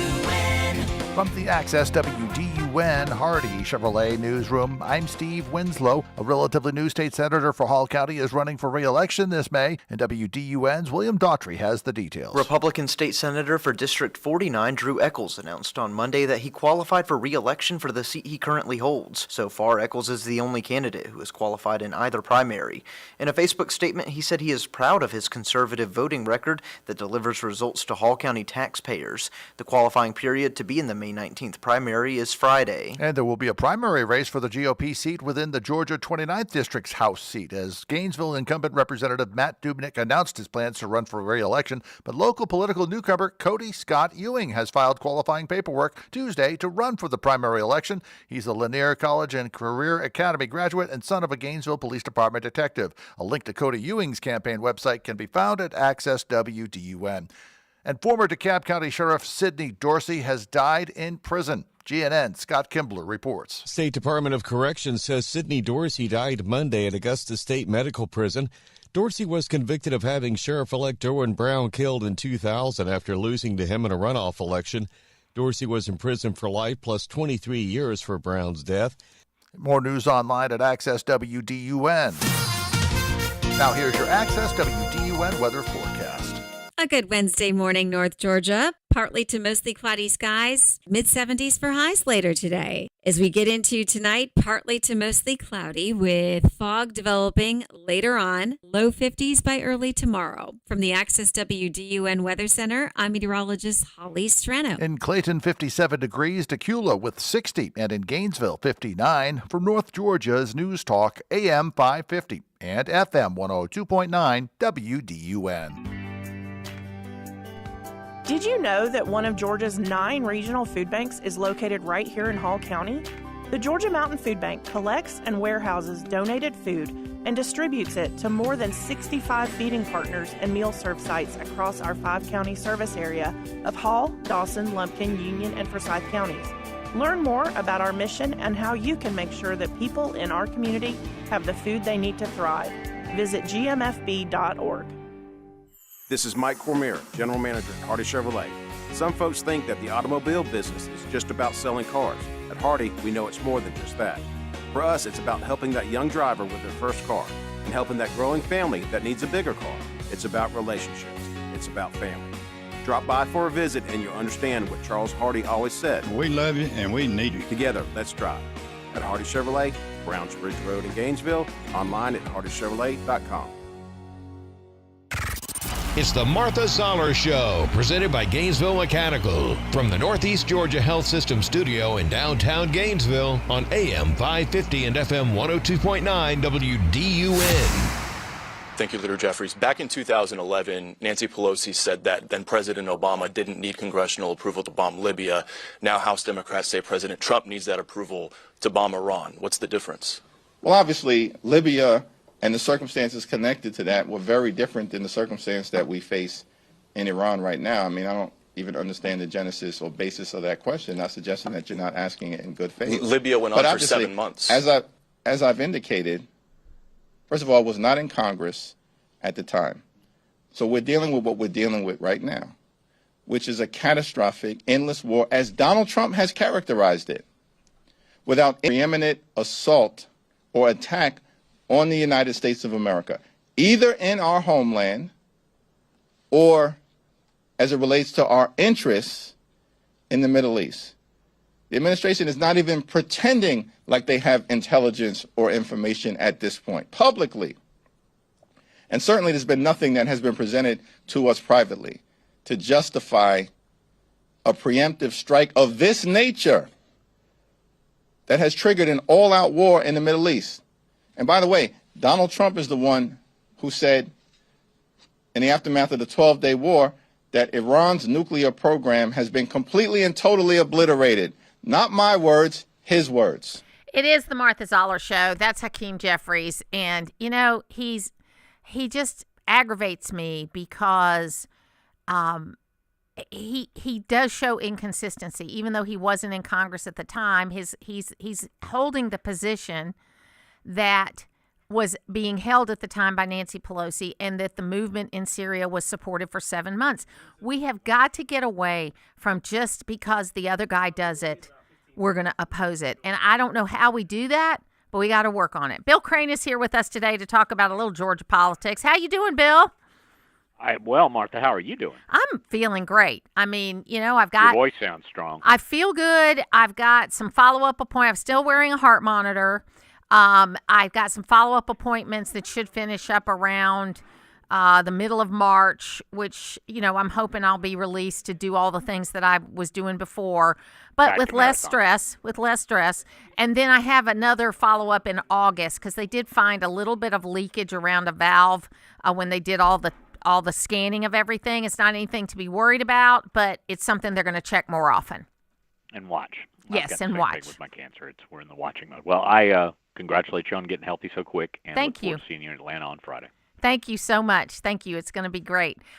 So tell us a little bit about what your thoughts are. We'll talk about Iran in a minute, but about the legislative session, because here you're going to think I'm crazy when I lay it out like this, but just bear with me. I didn't understand the property tax bill we did a couple of years ago and all the stuff that came around with that. So then yesterday we had what was one of the most contentious days of this session around another property tax constitutional amendment. I guess it was a constitutional amendment where it would have to be voted, proposed. So just where are we on this? So the first bill that you referenced that was passed by Georgia voters after it was passed by the General Assembly was an attempt to slow the rapid acceleration of property values at the county level by assessments going up, depending on the household and the commercial property, 50, 100% in a compressed year of time. And particularly for seniors and those on fixed incomes, say buying a house 10 years ago for $100,000 and it now being worth $500,000 or more, pricing a lot of people out of homes they've lived in for 20 and 30 years. That was the intent. There was an escape valve left in there at the behest of the Association of County Commissioners of Georgia and the Georgia Municipal Association that if counties and cities did not want to follow that, and school systems did not want to follow that cap on how much an assessment could be raised as a percentage in the number of mills, they could opt out.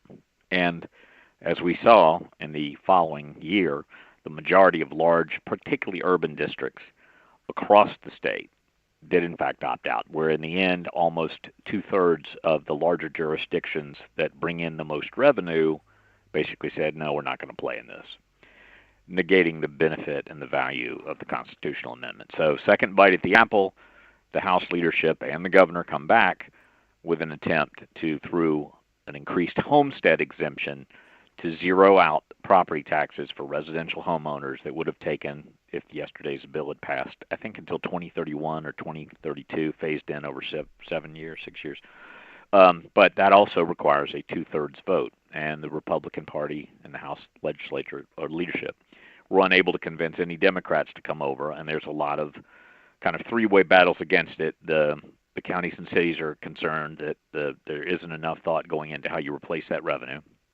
The Democratic Party took the position that it would gut public schools, and some candidates for office on both sides were saying that this was kind of an electioneering stunt. I actually think the attempt to remove state income tax, which is going on the state Senate side, appears more stunt-like, but whether you agree or you disagree, it failed. And so the House leadership has 2 more days until I see you on crossover day to try to come forward with a substitute you can't amend a constitutional amendment onto another bill. You can't do a Franken bill with something of this nature. So they've got 2 days to kind of figure out a way to represent it. I think it probably dies, and they come back at it last year. I will mention in the governor's amended budget that he signed yesterday for the little budget, as they call it, that is truing up revenue forecast to what actually came in. The state did about $2 billion more revenue than it forecast, and so the bill signed yesterday spends that in a number of one-time expenses, and there was in that $850 million in property tax relief going to Georgia homeowners that will come in roughly a the form of, depending on the value of your house, roughly a $500 additional tax credit per household. So qualifying is happening this week, and in some counties, there are going to be over 50 candidates on their ballot, which depending on what party they pick, which I think is a great thing for democracy. In the 9th Congressional District, we have 2 Democrats that have qualified to be in the Democratic primary, which is like unheard of here. And we are still a plus 26 district, okay? So I think it'll be for naught, but it's very interesting for things. Senator Ossoff, of course, did not draw an opponent in his primary. I kept rooting for Roman to like drop out, and she's running for the state Senate, but I would have loved to her run for the Senate just to see how far left Senator Ossoff would go. That would have been fun to watch. But he did get kind of tailed at the state capitol. He did not comment with the question that he's going to get. A lot of times you do not support voter ID for voting, but you require voter ID to come to your events. I mean, you require a legal ID to come to your events, which I think is a very good... Democratic caucus in Iowa that required voter ID. And that's right. It's a very good question. Thousands of voters who were not registered vote in the caucus. Absolutely. So it's very interesting, but there's going to be a lot of candidates on all sides in this election. That's going to be great for people like us, but it's going to be a very interesting time for voters. There are 14 candidates for governor. I think we may set a record in terms of the number of candidates that qualify at the state and local level by the end of the week on Friday, which is also a nice little pop, not millions, but some money from the qualifying fees. But I think the national scene is still commanding the attention, and most of the news media coverage is going to be very difficult for a lot of these candidates to become known on earned media, and not all of them will be able to finance media campaigns, billboards, and yard signs. So, though there is interest, and there will be a record number of candidates, I think we're going to be stuck in this mode of most every news outlet focusing on the president in Washington, D.C. and the national scene much more so than local politics. So 3 weeks ago, Rick Jackson got into the race in what was something like I have never seen before. There was no leaks ahead of time that he was getting in, which is really unusual in the line of work we're in. He has gone from, a race, a governor's race where everybody was kind of polling in the teens or high single digits, to where the first poll with Rick Jackson in it had him at 24%. The second poll had him at 34%. And that's mainly coming from the very large undecideds, which we still have in the Georgia polling. First of all, have you seen anything like this before, this rollout? And secondly, I'm kind of secretly hoping, even though I have been supporting another candidate, I'm secretly hoping that these 2-year campaigns will go away, because here comes a guy that drops himself in with 3 months to go, and he immediately is in the first position. I'm not seeing anything like this in Georgia. There are a couple of other states we could talk about where there are some late candidates parachuting in, and special elections in particular, like Arnold Schwarzenegger's campaign in California. Right, yes. But this is somewhat, but I don't want to use the term miraculous in the wrong way. It's miraculous in that someone who comes in who is literally unknown to the majority of Georgia voters goes to the number one choice among likely GOP voters in a matter of 3 weeks, but it also shows what millions of dollars of media buy can effectively do. He's got a message that links up very closely with the president. Very good. But and also strong, the foster care, ads. And I got to tell you, women, I am hearing from, we haven't had and I'm not saying Rick Jackson is this Republican. We don't know yet. But Johnny Isaacson was a guy who would get plus 4 to 6% among women compared to other Republicans. What I'm hearing when I went over to his event when he was here 2 weeks ago, all these women were there, because they really related to his foster care story. Yeah, and I was going to say, I think that's yes. it. The foster care to millionaire line, whoever came up with that, and I think I do know who, deserves a lot of credit, but it's a very compelling story. It's a compelling story, and it's true. It's all true.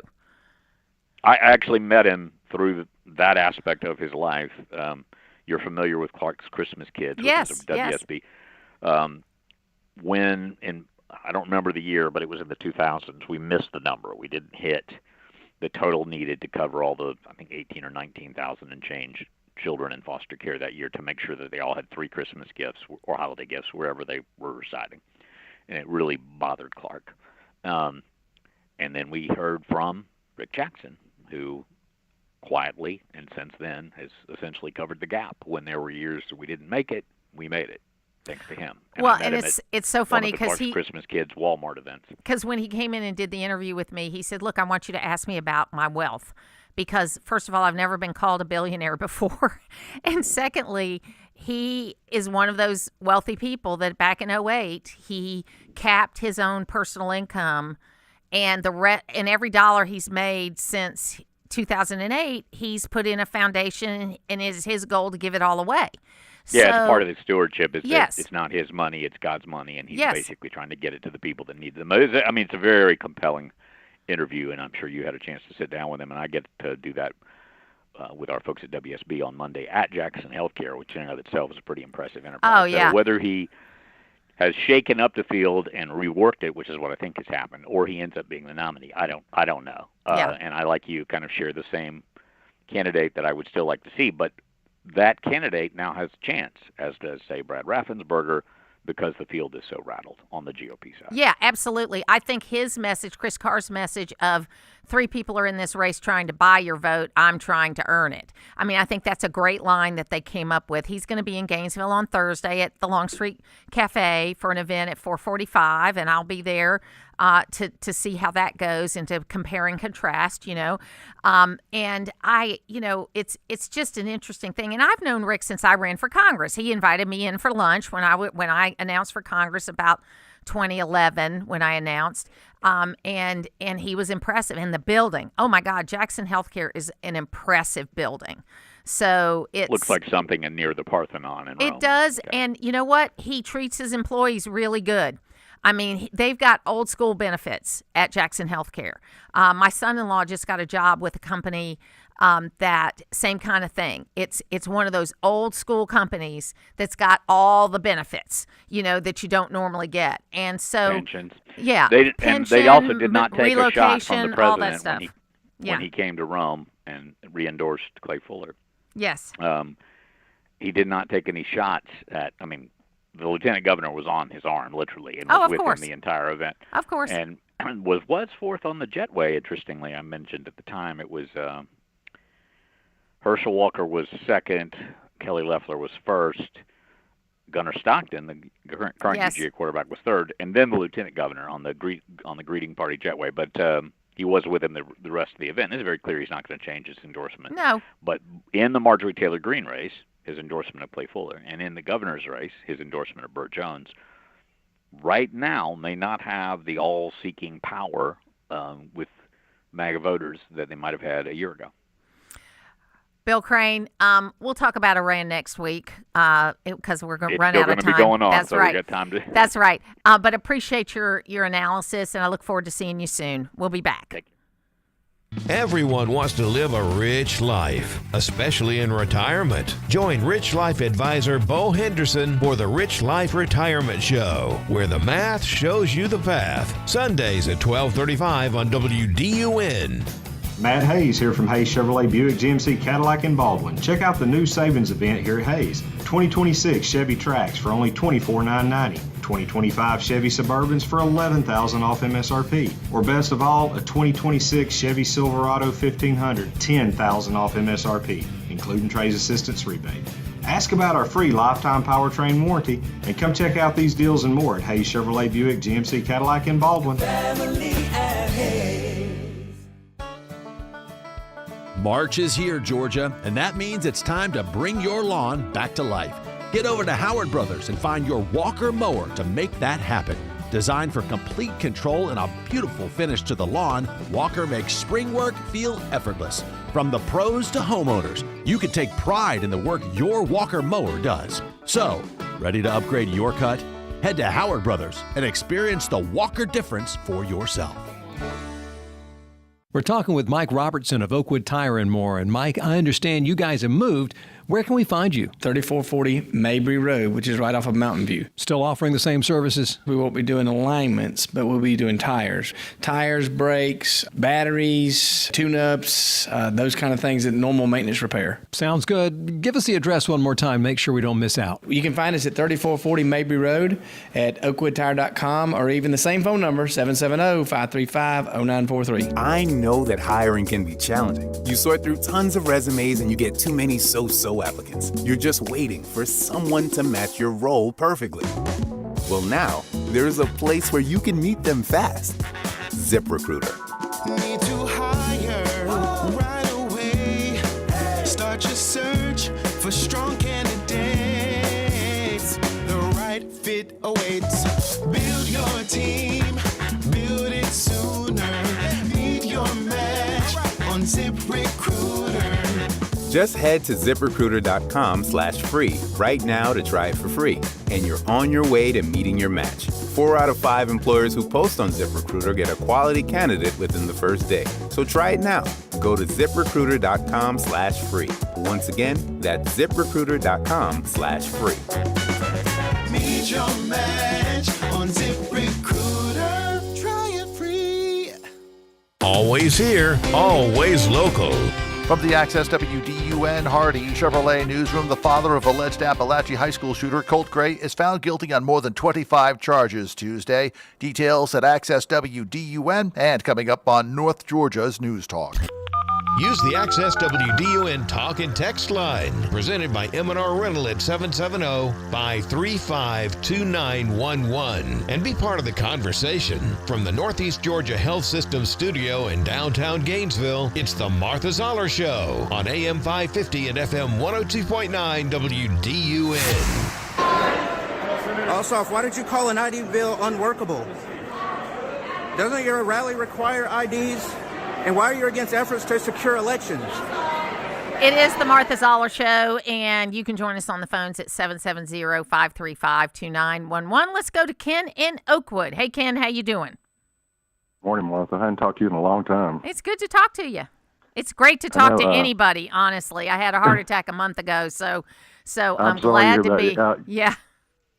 I just got my 20th. I just had my Groundhog Day is a little different for me because that's my anniversary of having open heart surgery 20 years ago. So oh my God! Well, we're in the club together. Okay. Dr. Winston got me here, so I'm still here, barely kicking, but I'm kicking. But I'm sorry you heard about that, but sound like you're doing a lot better, so that's encouraging. So thank you. We got really good health care in this yes, we town. do. I tell you that. So, yes, we do. We're blessed for that. I just wanted to touch base with you about the Iran situation. I'm old, so I go back to when the Beirut, where the Iranian-backed militia or whatever folks blew up the barracks there and killed about 800 Marines. That's most Marines were killed at one time since Iwo Jima, I think it was. And I hate to say, Ronald Reagan, my hero, but he just turned tail and ran. They should have. This is what should have happened back then, and what Trump did here. And it's just sometimes so we're talking about medicine stuff.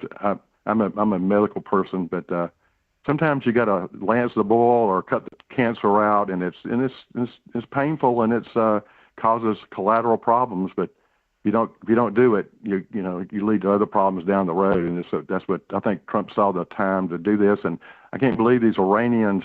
I would have been, if I was that Iranian leader, I would have been in the bottom of the deepest cave in Iran. And these guys are so arrogant. They said, "Well, let's have a morning breakfast." And I tell you, the Israelis, I know what these guys what color underwear these guys put on in the morning because they got and it's intelligence. Funny. They thought they wouldn't hit on a weekend or on a holiday. When they hit them, they hit Israel on holidays. You know, it's so funny. And just to correct your number, it was 241 Marines. Really? There were Navy, A lot. Army, but you're right. It was the largest single day loss for the Marine Corps since Iwo Jima. You were right about that. Yeah. But you're right. Those of the two things in the Reagan administration that were the most problematic for me was this one, because you're right. We just turned tail and run. We just got out of there. And the second one was we're invading Grenada the same day, you know that. Yes. And the second thing was the block granting related to state mental hospitals and the unintended consequences of that. Those are, I think, the two worst things that came out of the Reagan administration. I mean, because no administration is going to be perfect, right? None are going to be perfect. Exactly. All in all, it was great. But if I were going to critique it, it would be those two things. And you're right that this has been, whether it's Hezbollah, whether it's, the Houthis, whether it's Hamas, they have been a thorn in our side for almost 50 years. And did you ever think in your lifetime you would see across Europe and the United States Israeli flags, Iranian flags, and American flags in protest celebrating what the president is doing? I know. It's crazy. But, the Democrats are still the hate Trump mode, and no matter what he does, if he cured cancer, he would. They say, look, all those doctors he put out of business. So it's just, it's amazing to see the hate on their side that they can't see anything good about it. I saw something on Facebook where they said the question was, what would Trump do to make things better? And said, kill himself or stand in front of a bullet or, That's just ridiculous. Crazy stuff. That's ridiculous. Ken, thanks for your call today. Good to hear from you. This is the message that I just sent to John Ossoff. I said, not to be an alarmist, but we don't know how many of these sleeper cells we have in the United States because of the open borders over the last 4 years. And I think we need to get Homeland Security opened back up, because if something were to happen, you know who's going to get blamed. And it shouldn't be about blame. It ought to be about doing the work. I told him I'd love to have him on the show again. But I'm going to keep pushing, and we're going to keep talking about the things that are important. But you, take care of your own backyard. We're always here, always.